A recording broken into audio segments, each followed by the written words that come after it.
Hello, everyone, and welcome back to the Be Good Leadership podcast. As always, I am Ronnie Caldwell, and today we're going to be talking about leadership in all areas of life, all domains, but especially in schools. And so today, I wanted to focus in on why is it that calm is a leadership superpower?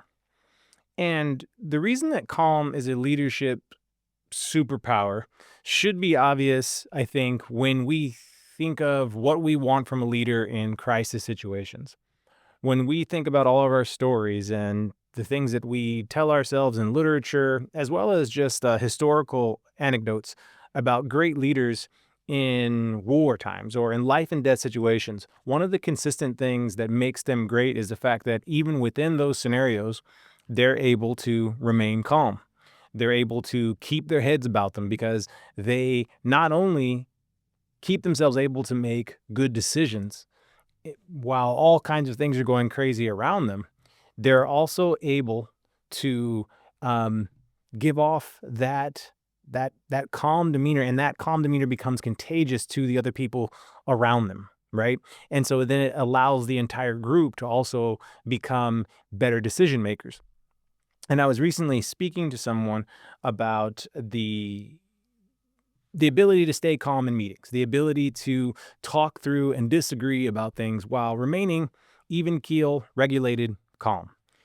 And the person was a little bit annoyed because they started to say that, well, I have passion. I mean, you're calm, but I just have so much passion for the learning. I have so much passion for what's going on right here and now. Like, I don't know. I feel like I have to display that passion.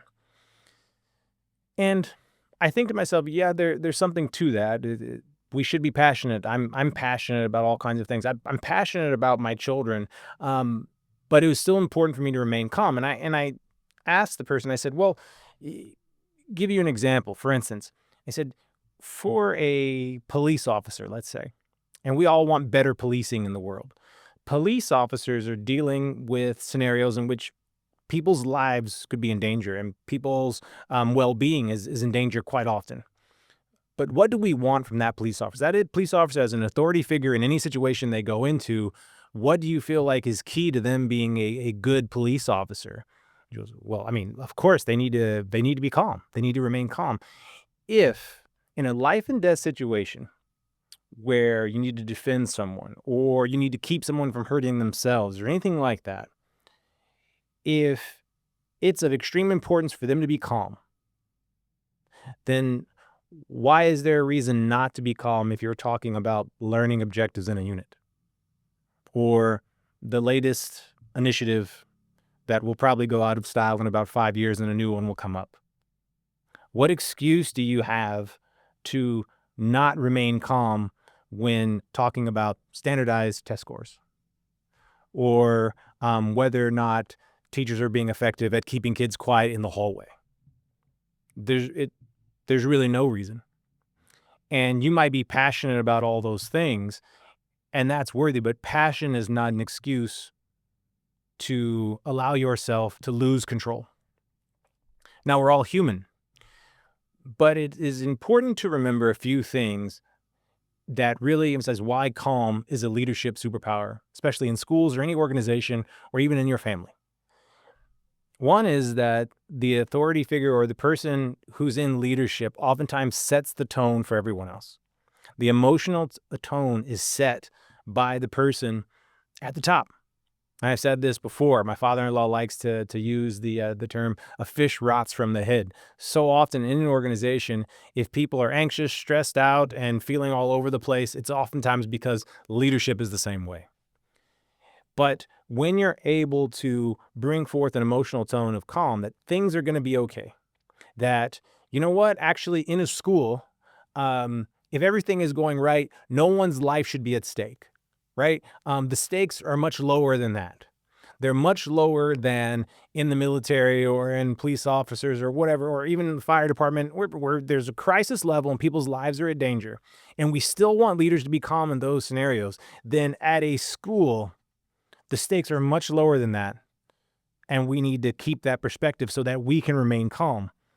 Because the next reason is that it sets the emotional tone because calm is contagious. it spreads to people. When you can be that person who walks into a room when people are ready to fight, oftentimes people are ready for a difficult conversation. They come into a space ready to go to war about any particular topic. And there might need to be some hard conversations. We might need to share some ideas that are antagonistic to each other or don't quite align. But if you come into that room radiating calm, radiating the idea that we're probably going to disagree today, but that's okay. We're going to be all right. And we're going to look for the best idea we can get.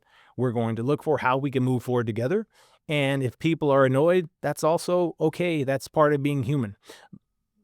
But I'm not going to lose my cool. I'm not going to come at any of you in a very aggressive manner because I know that's not what's actually at stake here is relationship. Relationships are paramount. We've got to work together past this day, past this meeting. So, and one of the best ways to maintain relationship and keep everyone around me making better decisions is to radiate calm. And remember that we talk about anxiety so much today. We talk about being anxious, and there seems to be a more anxious world than we've ever lived in, maybe. Anxiety is primarily caused by uncertainty.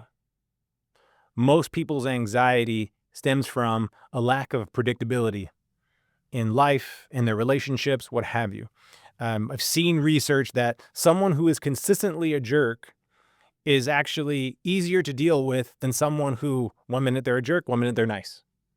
That person who's 1 minute they're really nice and then 1 minute they're a jerk for no reason, they're actually worse for our neurological system than the person who's consistently one way, because we can adapt to consistency. And one of the best ways to become a strong leader, to become a leader that people want to follow, is to consistently convey a predictable demeanor. You can get excited and sometimes maybe you're not in the best mood or what have you, but really you don't make your stuff anyone else's. You come to your organization, you show up to work, you show up in your relationships with an amount of predictability that allows people to also be calm, that allows people to feel less anxiety, because that calm, that demeanor, that emotional tone that they're getting from you, that's coming off of you as the leader, really provides the safety for people to express their ideas, to think more clearly, and to show up better for other people. And this applies in the classroom in the same way. The teacher who can be consistent, the teacher who can radiate calm in almost every scenario, who can come back to that and be a predictable source for the students, is going to make students feel better. They're going to be able to learn better in those environments. They're going to be more likely to take your feedback. And this applies in the home, this applies everywhere. Calm is a leadership superpower, and I hope you take this advice. It's free, you don't have to take it, but I hope you can be calm and be good.